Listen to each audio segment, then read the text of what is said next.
नमस्कार दोस्तों, स्वागत है आप सभी का इंडिया 24 लाइव न्यूज़ में। अग्निपथ पर पाकिस्तान की बुरी नज़र, बड़ी फिराक में है आईएसआई। नेपाली लड़ाकों को नापाक साजिश में शामिल करने की तैयारी। नेपाल में 2 लाख से ज़्यादा ऐसे लोग रहते हैं जो भारतीय सेना से रिटायर हुए हैं। पाकिस्तानी आईएसआई की नज़र अब इन्हीं लोगों पर है। आईएसआई भारत और नेपाल के द्विपक्षीय संबंधों में दरार डालने का प्रयास कर रही है। काठमांडू में होने वाली बैठक का जो एजेंडा लीक हुआ है, उसमें पड़ोसी मुल्क की खुफिया एजेंसी अग्निपथ को लेकर नेपाली युवाओं में गलत संदेश देने का प्रयास करेगी। आईएसआई की यह कोशिश भी रहेगी कि किसी तरह से नेपाल के युवाओं का रुझान भारतीय सेना की तरफ कम हो जाए। इससे पहले नेपाल में चीन भी यह प्रयास कर चुका है। संसद भवन में नहीं किया जा सकेगा कोई भी धरना प्रदर्शन, राज्यसभा सचिवालय ने जारी किया नोटिफिकेशन। मानसून सत्र से पहले नोटिफिकेशन आने का दौर जारी है। एक और नोटिफिकेशन जारी हो गया है। यह नोटिफिकेशन जारी होते ही विवाद भी उफान पर पहुंच गया है। संसद की कार्रवाई के दौरान आप अक्सर देखते होंगे कि कुछ सांसद या पार्टियां किसी विषय को लेकर संसद परिसर में ही धरने करने लगते हैं। ज़्यादातर ये धरने परिसर में स्थित महात्मा गांधी की मूर्ति के सामने हुआ करता था, लेकिन अब ऐसा नहीं हो सकेगा। दरअसल राज्यसभा सचिवालय के द्वारा जारी एक नोटिफिकेशन में कहा गया है कि संसद भवन परिसर का इस्तेमाल धरना, प्रदर्शन, हड़ताल, अनशन या धार्मिक समारोह के लिए नहीं किया जा सकता। 18 जुलाई से महंगे हो जाएंगे पैक दही और पनीर। इन चीज़ों पर भी अब लगेगा टैक्स। खुदरा और थोक महंगाई में थोड़ी नरमी के बाद राहत की उम्मीद कर रहे आम लोगों के लिए बुरी खबर है। अगले सप्ताह यानी सोमवार से पैक दही समेत पनीर व कई चीज़ें महंगी होने वाली है। जीएसटी काउंसिलिंग की हालिया बैठक में पैक दही, लस्सी और छाछ समेत खाने पीने की कुछ चीज़ों पर जीएसटी में मिल रही छूट समाप्त करने की सिफारिश की गई है। सीबीडीटी की एक नई अधिसूचना के अनुसार सोमवार से इस सिफारिश को लागू किया जा रहा है, जिसके कारण पैकेट वाले ब्रांडेड मिल्क प्रोडक्ट महंगे हो जाएंगे।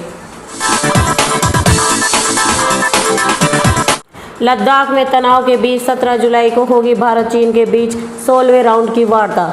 लद्दाख में सीमा पर जारी गतिरोध के बीच भारत और चीन के बीच 16वें दौर की सैन्य वार्ता 17 जुलाई को होगी।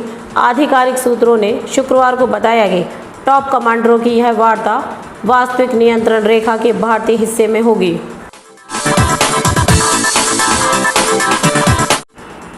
बढ़ सकती है आयकर रिटर्न करने की अंतिम तारीख, जाने आईटीआर फिलिंग पर लेटेस्ट अपडेट।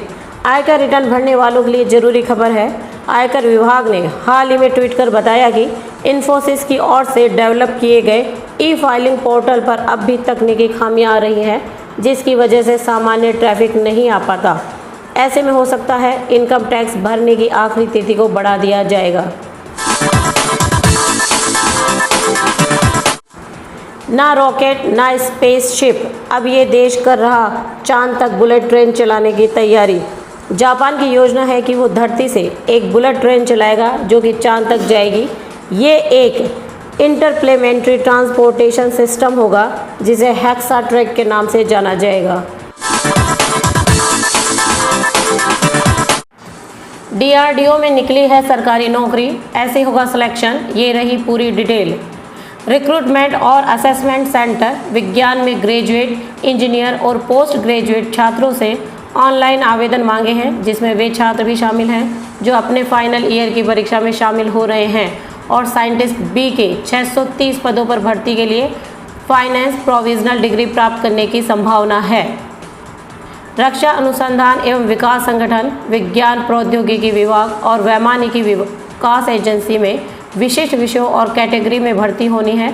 इस भर्ती के लिए आवेदन प्रक्रिया शुरू हो गई है। इन पदों पर भर्ती के लिए 29 जुलाई 2022 तक आवेदन किया जा सकता है। वहीं इन पदों के लिए लिखित परीक्षा 16 अक्टूबर को आयोजित की जाएगी। सांसदों को मिलेंगे हरे रंग के मतपत्र, विधायकों को गुलाबी, जाने डिटेल। देश में होने वाले राष्ट्रपति चुनाव के लिए 18 जुलाई को वोटिंग होगी। वोटिंग के दौरान सांसदों को, विधायकों को अलग अलग रंग के मतपत्र दिए जाएंगे। सांसदों को जहां हरे रंग के मतपत्र दिए जाएंगे, वहीं विधायकों को गुलाबी रंग के मतपत्र मिलेंगे। राष्ट्रपति चुनाव में विधायकों का वोट उस राज्य की आबादी पर निर्भर करता है जिसका वह प्रतिनिधित्व करते हैं। इस बार एक सांसद के मत की कीमत 700 है। चूँकि अलग अलग रंग के मतपत्र होंगे, लिहाजा निर्वाचन अधिकारियों को मतों की गिनती में आसानी होगी। 2 अक्टूबर से पहले भी शुरू हो सकती है कांग्रेस की भारत जोड़ो पदयात्रा। रिया ने सुशांत के लिए ड्रग्स खरीदने की बात मानी। एनसीबी ने किया बड़ा खुलासा। रिया को 10 साल की जेल हो सकती है। सुशांत सिंह राजपूत डेथ केस में ड्रग एंगल से जांच कर रही नारकोटिक्स कंट्रोल ब्यूरो यानी एनसीबी ने चार्जशीट में रिया को लेकर बड़ा खुलासा किया है।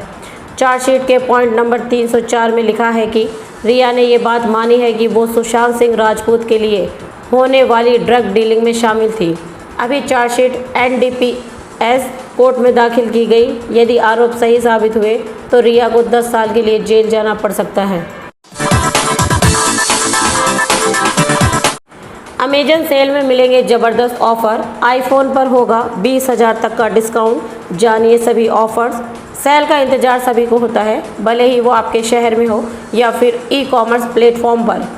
ऑनलाइन शॉपिंग प्लेटफॉर्म्स की बात करें तो यहाँ पर सेल में हमें न सिर्फ डिस्काउंट बल्कि नए प्रोडक्ट्स और कई दूसरे ऑफ़र भी मिलते हैं। ऐसा ही एक बड़ी सेल अमेजन पे आने वाली है। 23 जुलाई को शुरू हो रही अमेजन प्राइम डे सेल 24 जुलाई तक चलेगी। इस सेल में आपको विभिन्न आइटम्स पर आकर्षक डिस्काउंट मिलेगा। स्मार्टफोन, टीवी, अमेजॉन डिवाइस हो या फिर होम अप्लायंस, सभी सेगमेंट में आप बचत कर सकते हैं।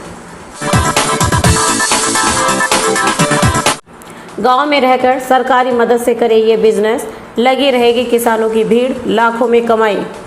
सॉइल हेल्थ कार्ड योजना के तहत 18 से 40 साल के व्यक्ति अपनी पंचायत में मिनी सॉइल टेस्टिंग लैब स्थापित कर सकते हैं। लैब लगाने वाले को 75% रकम सरकार प्रदान करती है, जिसकी मदद से गांव में रहने वाले लोग इसका लाभ उठा सकते हैं। लेकिन इस स्कीम का लाभ वही लोग उठा पाएंगे जो एग्री क्लिनिक कृषि उद्यमी ट्रेनिंग के साथ 10वीं पास किए होंगे। इस स्कीम के लिए वही लोग आवेदन कर पाएंगे जिनका किसान परिवार से संबंध हो। इसके अलावा agricop.nic.in वेबसाइट और soilhealth.dac.government.in पर भी टेस्टिंग लैब स्थापित करने के लिए संपर्क किया जा सकता है। जाने कितनी होगी कमाई। किसानों के खेत की मिट्टी का नमूना लेकर उसकी जांच करनी होगी। इसके आधार पर सॉइल हेल्थ कार्ड का प्रिंटिंग और डिस्ट्रीब्यूशन करने पर प्रति सैंपल आपको 300 रुपये मिलते हैं। इस तरह आप आराम से महीने में 15 से 25 हज़ार रुपये कमा सकते हैं। 12 साल से देश छोड़कर भागे हैं ललित मोदी। भारत में बड़ा कारोबार, दादा ने बसाया था मोदी नगर। ललित मोदी को फिलहाल भारत में भगोड़ा करार दिया जा चुका है। आईपीएल की शुरुआत करने वाले ललित मोदी एक बार फिर से चर्चा में हैं। इस बार उनकी चर्चा बॉलीवुड एक्ट्रेस एवं पूर्व मिस यूनिवर्स सुष्मिता सेन के साथ नाम जुड़ने के कारण हो रही है।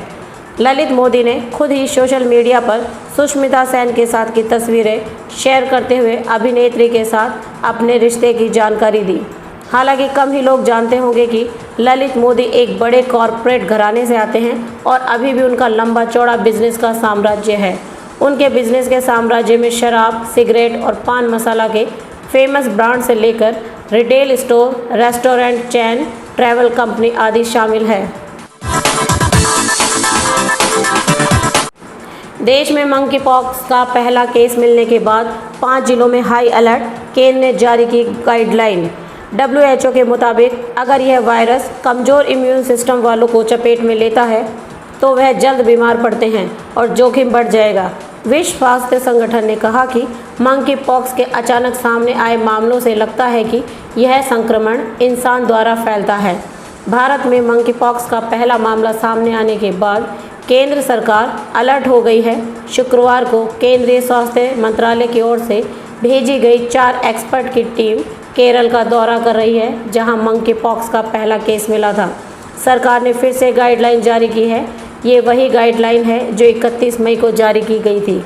केरल में 35 वर्ष के एक व्यक्ति में राज्य सरकार ने मंकी पॉक्स की पुष्टि की है। ये व्यक्ति हाल ही में विदेश यात्रा करके लौटा था। बारिश और बाढ़ की वजह से तमाम ट्रेनें प्रभावित, जाने कहां पड़ा सबसे ज़्यादा असर।